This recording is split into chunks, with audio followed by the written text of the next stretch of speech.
In a news bulletin, international organization pledged support for Vietnam to control A7 and 9. Hà Tĩnh province maximize its potential to attract investors.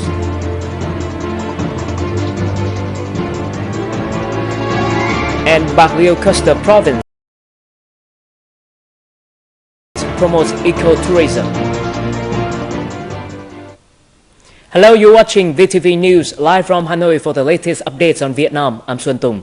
First up, international organizations, including the World Health Organization, are willing to have Vietnam prevent and control avian influenza A, A7 and 9, according to a recent conference. The event held by the Ministry of Health and Ministries of Agriculture and Rural Development on Monday morning also pointed out that the virus was difficult to control and that yet no evidence of the virus transferring from cattle to humans. According to the Ministries of Agriculture and Rural Development, recent tests shows that 2 samples of ducks from the southern province of An Giang were reported to be infected with the H7 virus. However, the virus is not the same as the H7N9 virus in China. In addition, there is no evidence of the H7N9 virus in cattle in Vietnam. Meanwhile, international organizations are urging better control of people and meat imports at the border gates with China.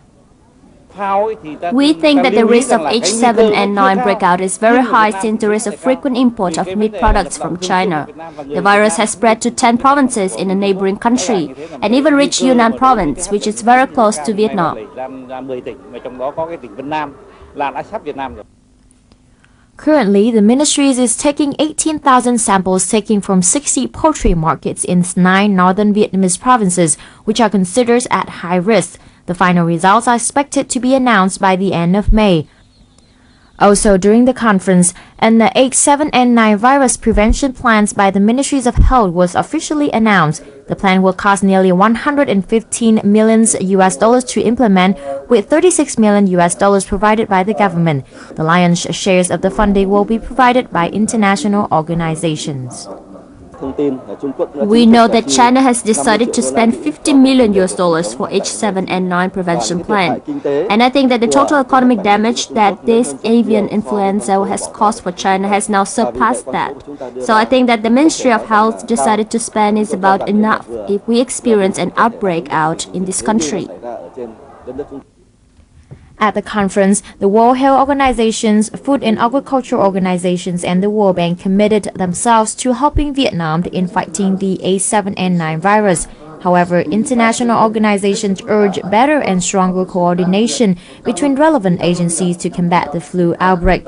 In addition, clear and updated news on the flu is also necessary to ensure a more rapid response. Ho Chi Minh City has recorded the first case of death from H1N1 this year. The 72-year-old patient suffered from coughing and breathing difficulties before being hospitalized on May the 2nd.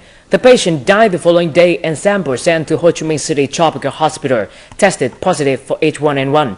The Ho Chi Minh City Center for Preventive Medicine and other agencies are implementing measures to prevent a flu outbreak. Meanwhile, people that were in close contact with patients are being tested. Since the beginning of the year, the country has recorded 4 deaths from the H1N1 virus. In other news, the Ministries of Industry and Trade, or MOIT, announced on Monday that total trade turnover valued in the first 4 months of this year were estimated at $9.7 billion, while April's total industrial production index increased 5% compared to the same period last year. In addition, MOIT confirmed that power supplies during May should be sufficient, despite increased coal prices since April the 20th. A ministry representative did not confirm the need for an increase in electricity prices. The final decision will come after Vietnam Electricity Corporation calculated detailed electricity generation cost.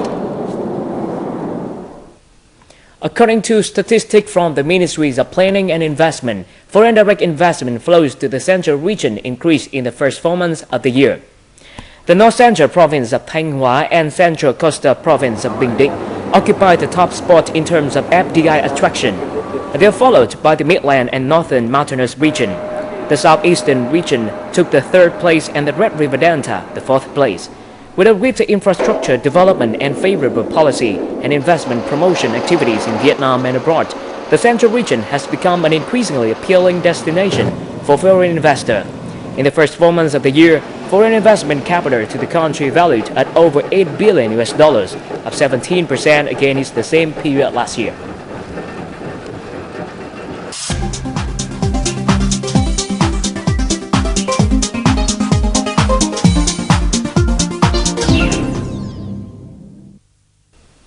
Hà Tĩnh is often seen as one of the poorest provinces in the country's northern central region.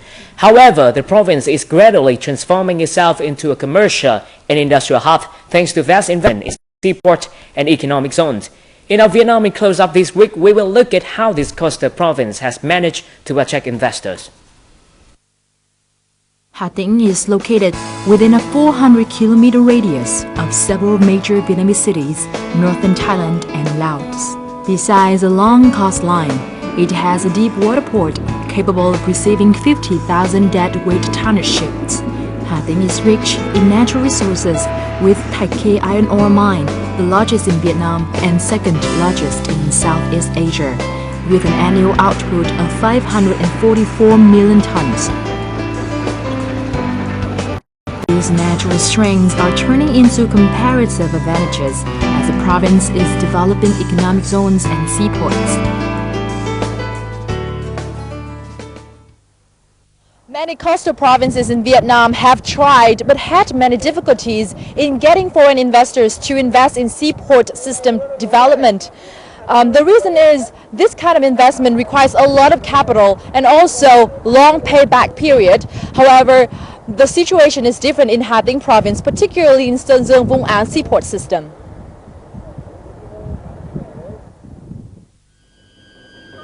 Formosa Group from Taiwan, for example, is building what may be one of Southeast Asia's biggest deep water ports to facilitate its $19 billion steel and petrochemical complex projects.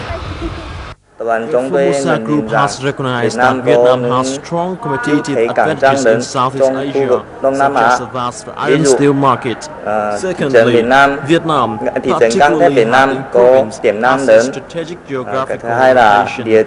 Thirdly, the government has favorable policies for foreign investors, especially tax policies. The local authorities have actively supported us.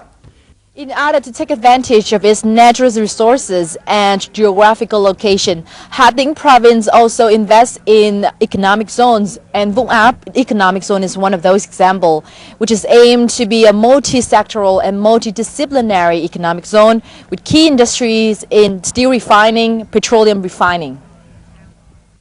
This is one of the 5 key economic zones in Vietnam, established in 2006, covering an area of nearly 23,000 hectares. As of March this year, over 220 enterprises and investors, with total registered capital of nearly $25 billion had been granted licenses to invest and do business here. Despite the economic downturn, the construction of key projects has remained on schedule. Petrol and gas depots are already under operation. Vũng Áng 2 Thermal Power Joint Stock Company won permission to build a $1.2 billion thermal power plant last year. The plant, generating steam to drive turbines, will have a capacity of 1,200 megawatts. The first turbine is expected to link to the national grid by late this year. We are currently in final negotiations with the project documents with central government. That is MOIT, MPI, and we're hoping that this year we can conclude all those documentations. Therefore, we can start to get our finance together. During a recent visit, Deputy Prime Minister Nguyễn Xuân Phúc called on provincial authorities to speed up land clearance and administrative reforms to make way for Vũng Áng. Besides exempting investors from compensation for site clearance and resettlement, the authorities have also offered other kinds of support. In terms of tax, enterprises shall enjoy an enterprise income tax rate of 10% for 15 years and be exempted from this tax for 4 years after their taxable incomes are generated. In terms of land leases and usage, certain projects can be exempted from these fees for 11 or 15 years. Such fees are also waived for public infrastructure construction projects. In the beginning, investors were worried about bureaucratic headaches. However, authorities have been working seriously to streamline procedures and deal with a lack of transparency. This is because we really want investors to come here and develop with us. Having identified its strategic natural strengths and offered favorable policies, Hà Province has successfully attracted companies to build seaports and economic zones. These projects have laid a firm foundation for the long-term socio-economic development of the province. Nguồn, Vietnam Television, Hà Province. A conference on trade and investment between Da Nang and Finland was held on Monday in Da Nang City. Representatives from the Da Nang City People's Committee, the Embassy of Finland, and 30 enterprises attended the event. The conference gave local companies a chance to introduce the city potential to Finnish investors and explore bilateral trade opportunities. Until now, Da Nang City has been rather neglected by Finnish companies. Last year, trade turnover between the city and Finland reached just $65,000. In terms of aid, the Northern European country has sponsored over $70,000 for 3 projects on social welfare and technology in Da Nang City.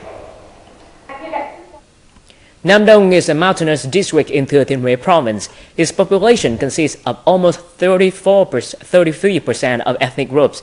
However, thanks to good social education, Nam Dong is the first province to implement standard compulsory education for 5-year-old children. This is Hung Lộc Kindergarten. All the classrooms are equipped with a water heater, a conditioner, and a computer. The children are excited to participate in the classroom activities. The clean and safe teaching environment is the key factor in attracting the children. The kindergarten is now equipped with standard technical appliances. The equipment is expected to meet the needs of modern education's development. I feel really secure leaving my child at this kindergarten since it meets the national standard and provides sufficient facilities. In recent years, my child has gone to the kindergarten. They have gained height and weight. Over the past 5 years, Nam Dong province has invested almost $4 million in purchasing equipment and constructing 180 classrooms and facilities. This is the first province to have provided preschool teaching salaries, which are paid according to the teachers' degrees and job description. Từ năm 2007 thì chúng tôi đã 2007, we chuyển have đổi transferred from the private school model to public school. It provides condition for us to recruit 5-year-old children. The teaching staff meets our quality needs, which is one of the grounds for the kindergarten to confirm its positions among other kindergartens in the province. Nam Dong is the first district in Thừa Thiên Huế province to conduct preschool education for 5-year-old children. The percentage of 5-year-olds attending kindergarten has reached more than 98%. That is one of the models for preschool educational success in this mountainous district. Coming up next on VTV News, Vietnam pays more attention to safety for pedestrians through activities in Road Safety Week.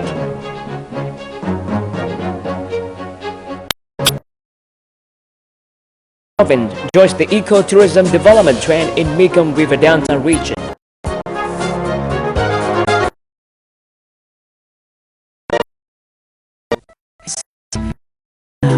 Intriguing blend of many charms. This land is where all manner of styles await like a visual feast, rivalled rich tradition and culture. Here is color.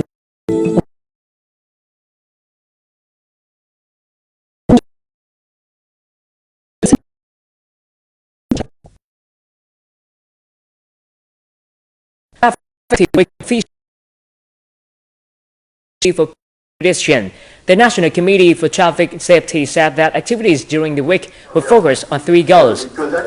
These include improving traffic infrastructure for pedestrians, driver awareness, traffic safety awareness for pedestrians.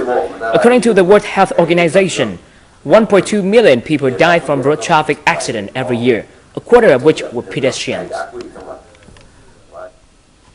Over 270,000 pedestrians die annually, according to the World Health Organization statistic.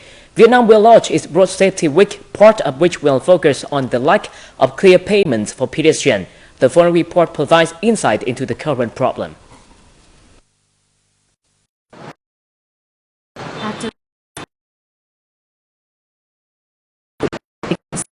They no longer consider it dangerous. The pavement is too narrow, I can't walk on it. Based on the pavement, so it makes no difference where I walk. I get used to walking in road anyway. The city may have adopted a range of measures to clear the pavements for pedestrians, but the reality is that the policy has not been strictly implemented. In many places, the pavements are overrun by parked motorbikes and shops using the space for retail. Walking in road, first of all, violates the traffic law. Secondly, it's danger to your own life. But pedestrians have no choice but to walk in the road, since there is no pavement. This is a concern of the locality, especially in older cities.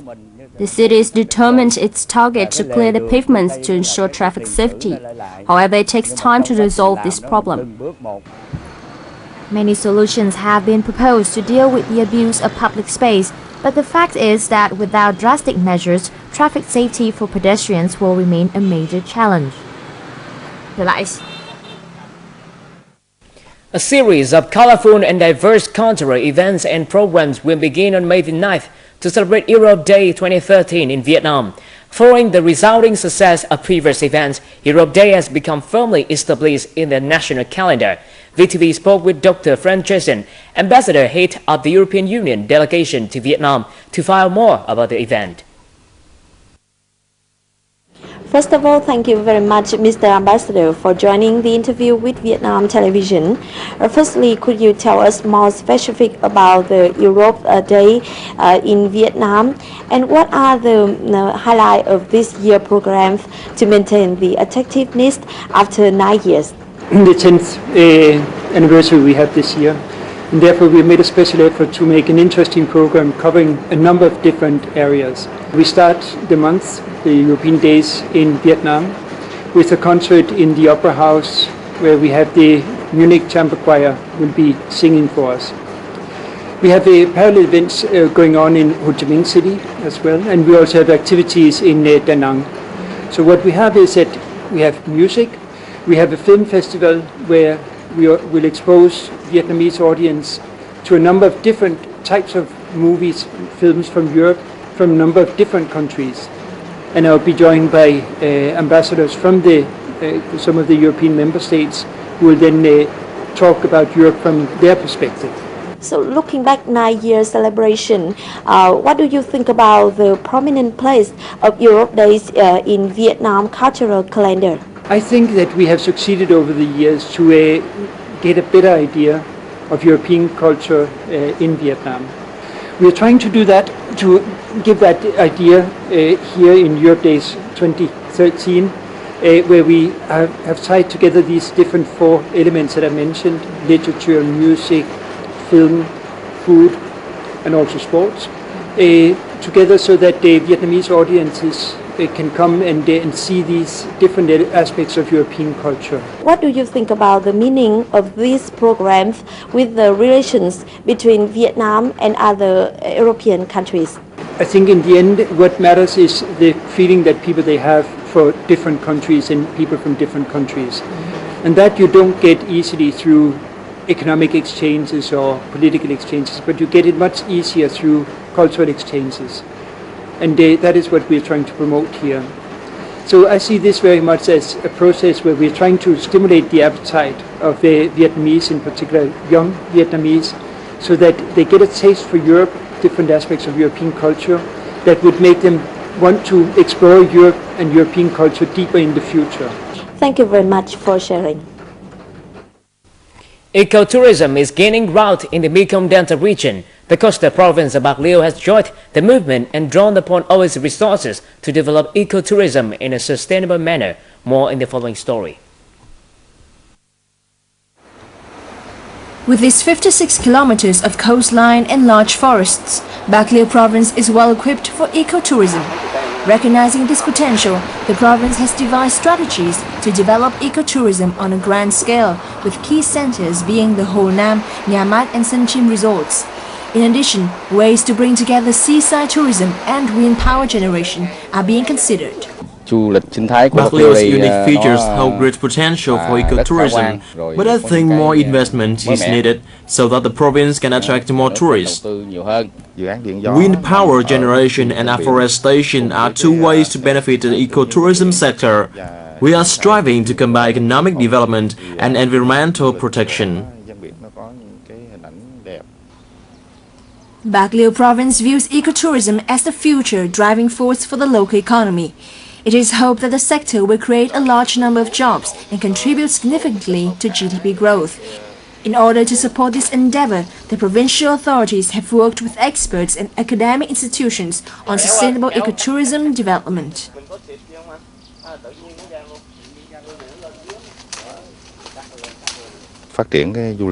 We have introduced concrete programs on ecotourism development in the province. We also pay attention to working with localities in tourism promotion. Bạc Liêu province has found success with religious and cultural tourism. Now, ecotourism is providing a new force to propel the sector further. Besides the financial incentives, sustainable tourism is essential to mitigating climate change in the Mekong Delta region. The second UNESCO Vietnam training course organized for owners of craft production in Quảng Nam province was organized on Monday. It is part of the project to support handmade products marking the country's World Heritage, sponsored by the Republic of Korea's funds in trust. The training course is focused on helping introducing innovative ways of enhancing handmade products, including presentation and product packaging, apart from the income support given to the owners of traditional craft. The project will also contribute to promoting the travel industry. And let's take a look at the only news about Vietnam.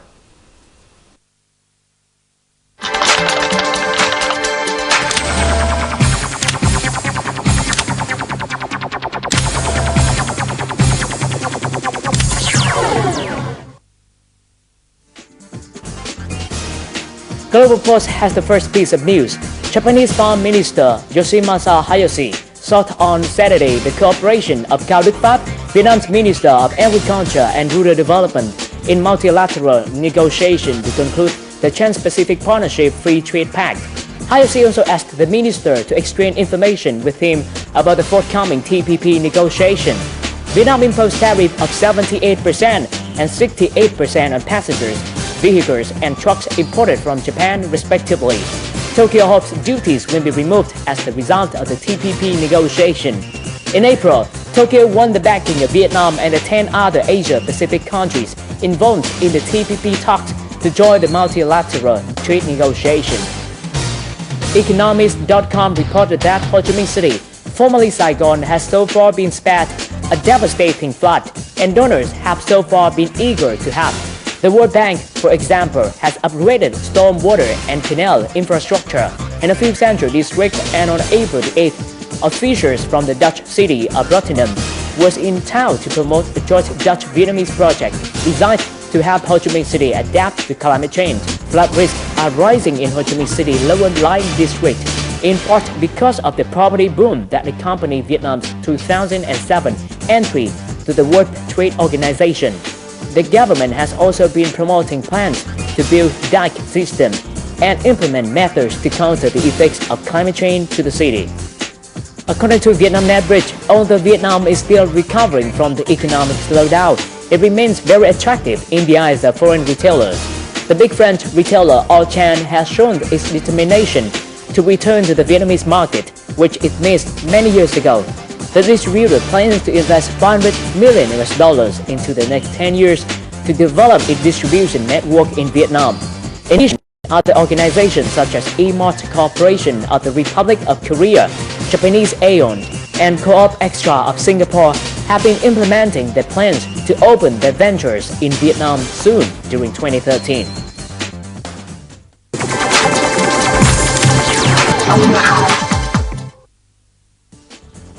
SiloBreaker.com has the first figure.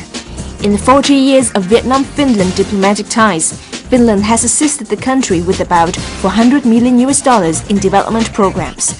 At present, Vietnamese businesses are being encouraged to export more textiles, furniture, footwear products, and information and communication technology equipment to Finland.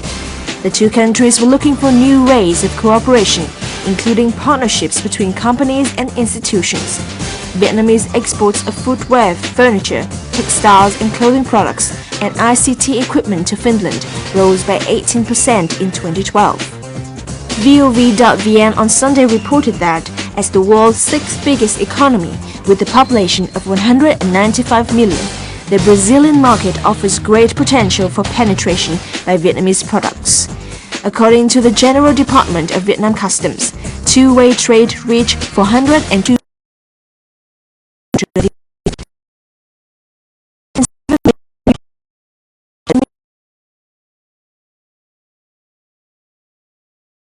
million dollars for imports from the country, down only 1.4% from last year's same period.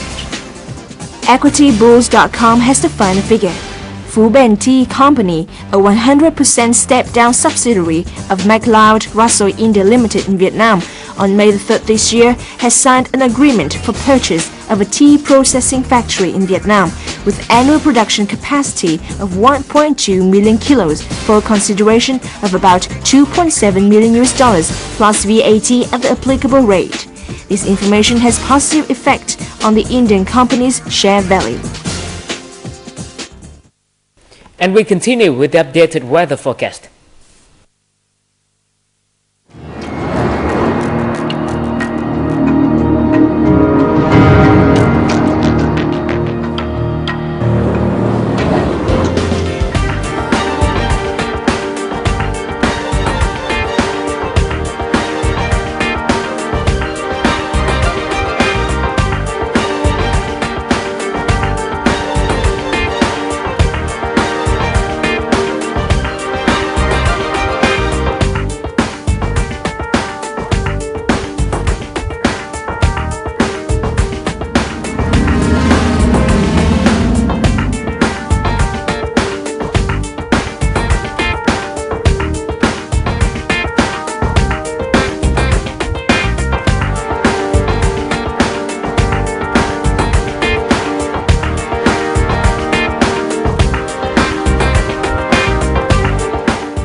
That's the end of our news bulletin in this hour. Thank you for watching. I'm Xuân Tùng and goodbye for now from Hanoi.